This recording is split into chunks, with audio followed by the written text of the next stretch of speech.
She collapsed in the woods, gasping for breath, and that's when her German Shepherd made a choice that would change everything. The forest stretched endlessly around Claire, silent and still. Towering trees arched overhead, their bare branches tangled like skeletal fingers against the gray sky. The air was sharp, crisp enough to sting her lungs with every breath. Max trotted a few steps ahead, his ears flicking at the faintest rustle. His paws pressed lightly against the damp earth, moving with a quiet confidence that made Claire smile. She tightened her jacket around her growing belly, adjusting to the extra weight she carried with each step. This was their routine, their quiet escape from the world. But today, something felt different. A dull ache tugged low in her abdomen. Faint, almost forgettable, until it wasn't. She inhaled sharply, pressing a hand to her belly as the sensation deepened, stretching like a slow, twisting knot. The baby shifted in response, rolling beneath her skin in a way that sent a ripple of unease through her. Max stopped. His head turned slightly, ears perked as he watched her. "I'm fine," she murmured, forcing a breathless laugh. "Just a little cramp, buddy?" He didn't move. Claire gave her stomach another slow rub, reassuring herself more than anything. Probably Braxton Hicks. It's too early. Nothing to worry about. The ache settled, and she took another step forward. A sharp pain slammed into her. Her body jerked from the intensity, her knees locking as she gripped the rough bark of a tree to steady herself. Air punched from her lungs in a short, ragged gasp. The edges of her vision pulsed. Max was at her side in an instant, pressing against her leg, warmth radiating from his body. "Breathe. Just breathe." She swallowed hard, trying to push the panic down. The pain eased just enough for her to move, but her body felt different now. Heavy. Unsteady. Max whined softly, his tail stiff, nostrils flaring as he lifted his head. He was listening to something she couldn't hear. Claire's fingers fumbled for her phone. She pulled it from her pocket, her pulse hammering as the screen flickered on. No service. Her breath hitched. Another contraction tore through her, this one worse than the last. It locked her muscles, sent a shockwave of pressure through her body. Her grip slipped from the tree. Max barked. A sharp, urgent sound. Her knees buckled. The ground rushed toward her. She barely managed to catch herself before collapsing completely, her hands digging into the damp earth. Every nerve in her body screamed as the pain intensified. The realization hit her like a freight train. She wasn't just in pain. She was in labor. And she was alone. Her fingers dug into the soil as she fought to pull herself upright, but her body refused to cooperate.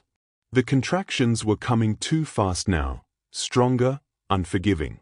She tried to steady her breathing, but it came in short, uneven bursts. Max whined again, circling her. His warm breath brushed against her face as he nudged her shoulder, trying to keep her alert. Her fingers trembled as she lifted her phone once more. She tilted the screen, moving, searching. Still no service. A chill spread through her. Not from the cold, but from something deeper. Another contraction hit. This time, she cried out. Max's body tensed. His ears flattened, his tail lowering. His entire stance shifted, not fearful, but alert. Claire squeezed her eyes shut. She couldn't stay here. She had to move. Had to find help. She tried to push herself up. Her body slumped forward. The last thing she felt was Max's warm fur brushing against her cheek. Max nudged Claire's face, whining, waiting for her to move. But she didn't.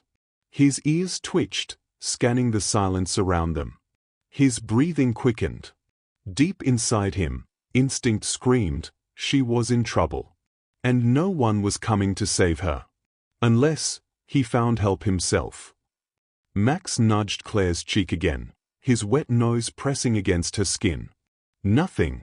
His ears twitched, listening. His body tensed. She was too still. Too quiet.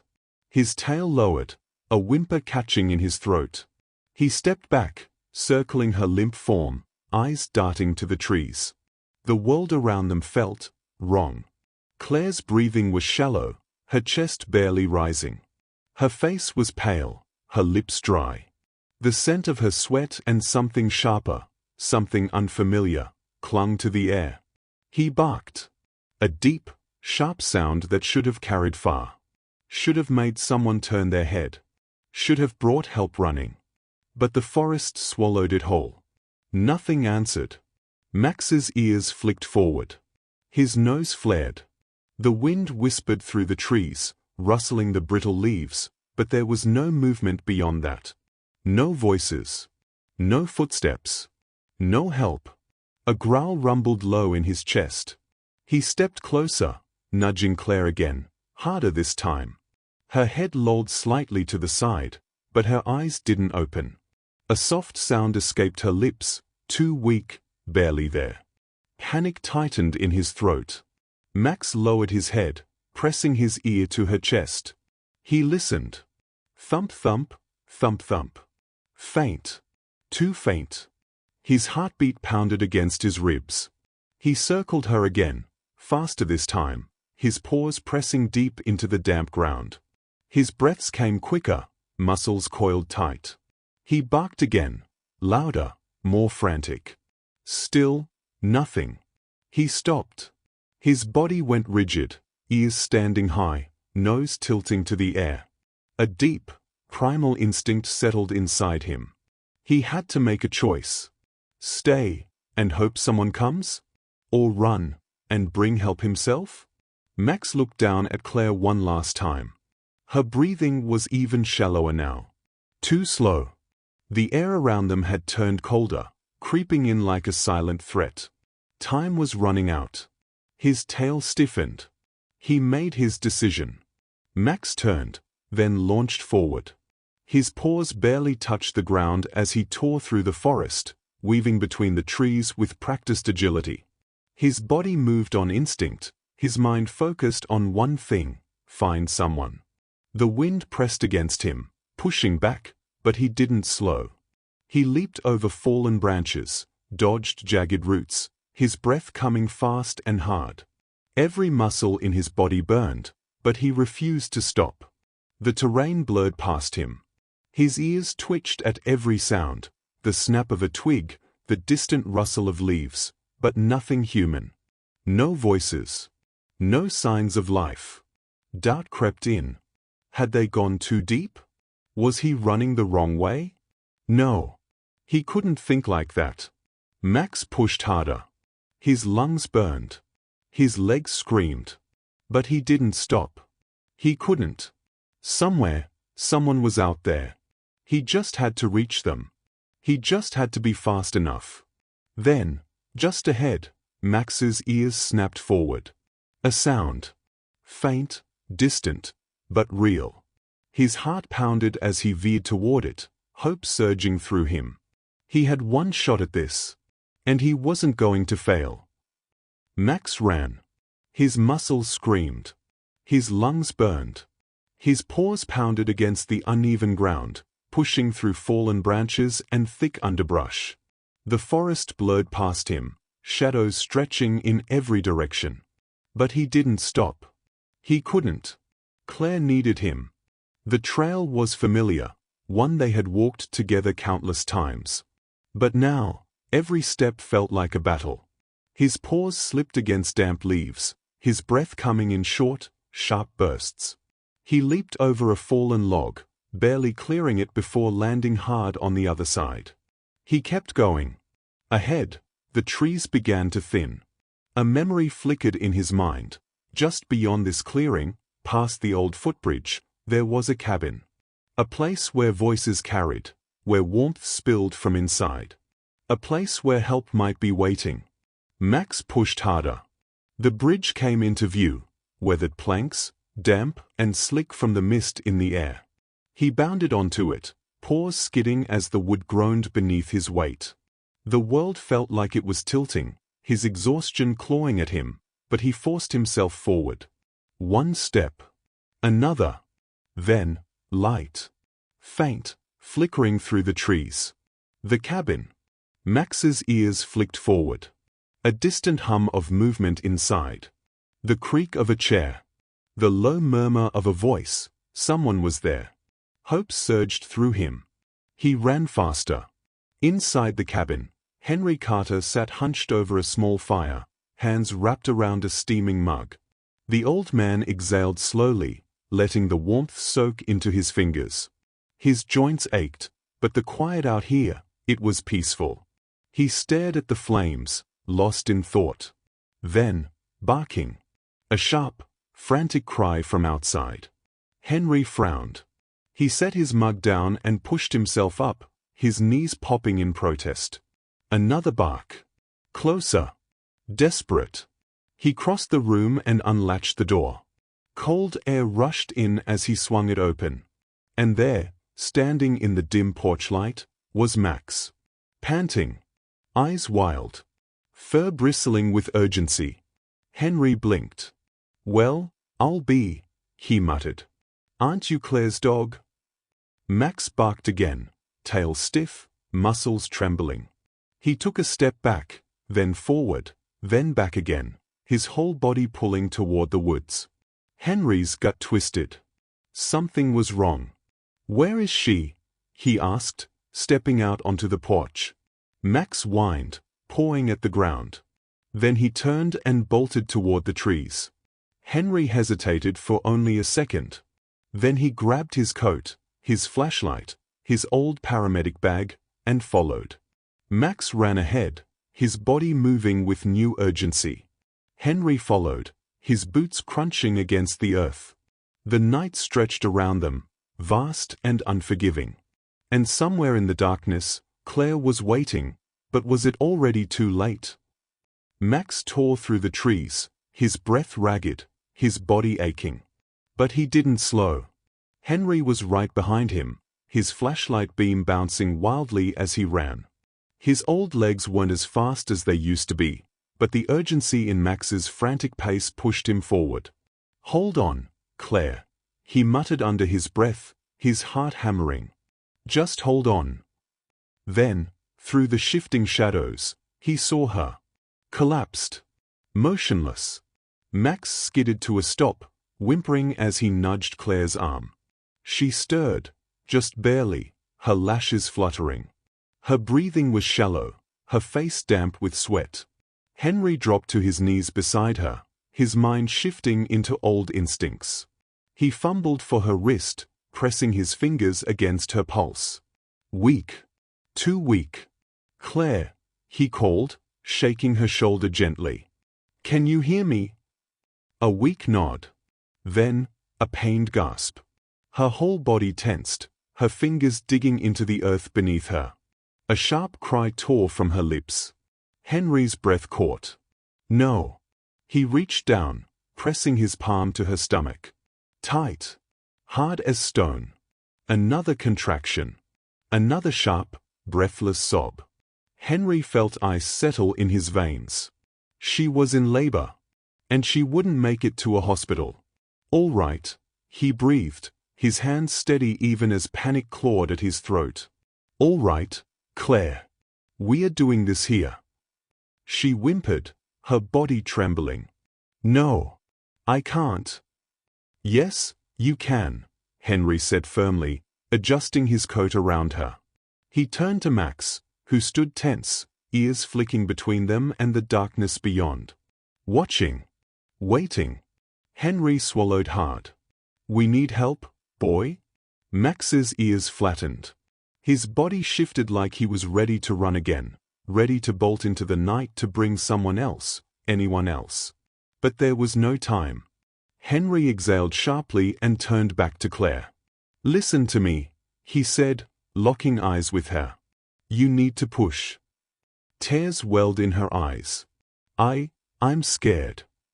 "I know," Henry murmured. "But you're not alone." A shuddering breath. A nod. Then, another contraction. Claire arched forward, her nails biting into the ground as she pushed. A strangled cry left her lips, raw and desperate. Henry moved quickly, hands steady. Years of training, years of long-forgotten medical calls flooded back in an instant. He worked by instinct, by necessity. Another push. And then, silence. A long, excruciating moment of stillness. Then, a cry. Thin, reedy at first, then stronger. Louder. A baby's cry. Claire let out a broken sob, her body going limp as relief crashed over her. Henry let out the breath he hadn't realized he was holding, wrapping the newborn in his coat, his hands trembling as he held the tiny, wriggling body. Max let out a low whine, inching forward, his nose twitching. He understood. Henry swallowed hard, lifting his gaze to the night around them.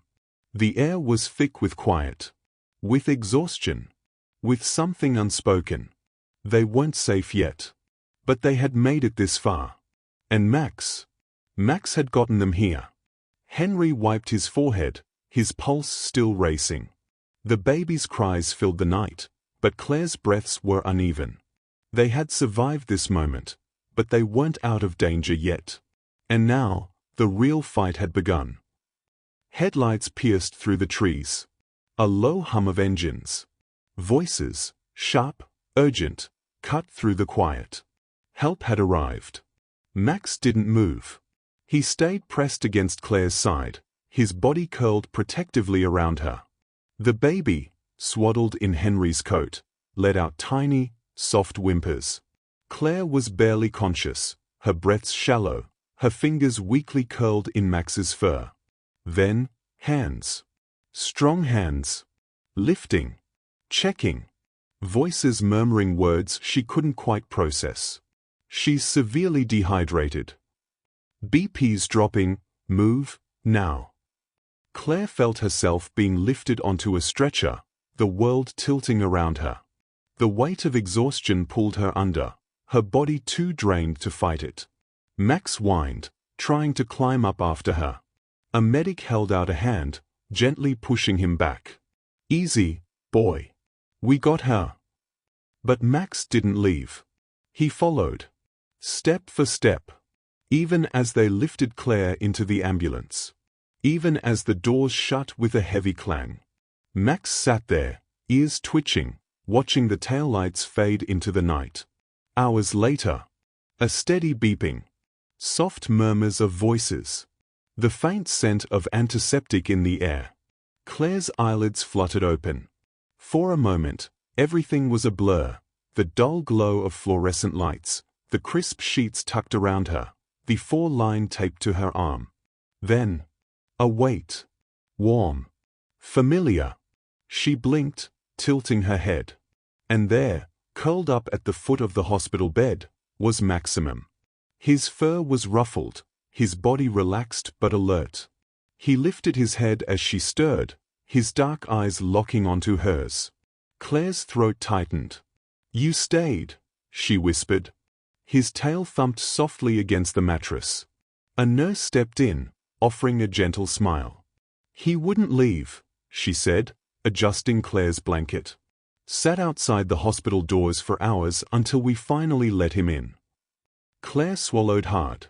Tears burned at the edges of her vision. She reached down, running her fingers through Max's fur. You saved us, buddy, she murmured. Max let out a soft huff, nuzzling into her touch. Months later. Sunlight filtered through the trees, casting a golden glow over the dirt path. The air was crisp, fresh. Claire walked slowly, each step steady, deliberate. In her arms, she cradled her baby, tiny, bundled, safe. And just ahead, tail wagging, ears alert, Max trotted proudly along the path. Their guardian. Their protector. Their family.